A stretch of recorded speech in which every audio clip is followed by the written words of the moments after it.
राधे राधे दोस्तों, जा रही हूँ नकटा गीत सुनाने।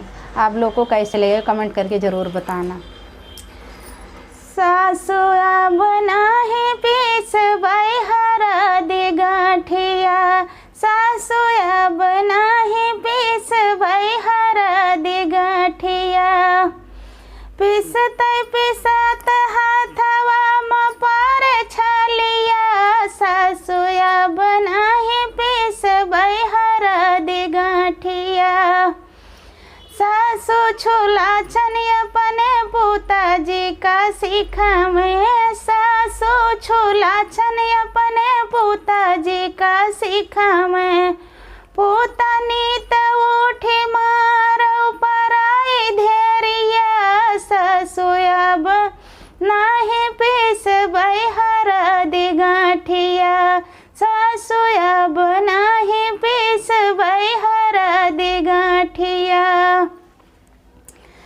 केथुअन काए मैया हरी हरी छड़िया, कहवाई मारो पराई धेरिया, सासु अब नाही पीसबै हरदी गाँठिया, सासु अब नाही पीसबै हरदी गाँठिया। बसमन काए पोता हरी हरी छड़िया, बसमन काए पोता हरी हरी छड़िया। से झियै पर मारौ पराई धेरिया, सासु अब नाही पीसबै हरदी गाँठिया।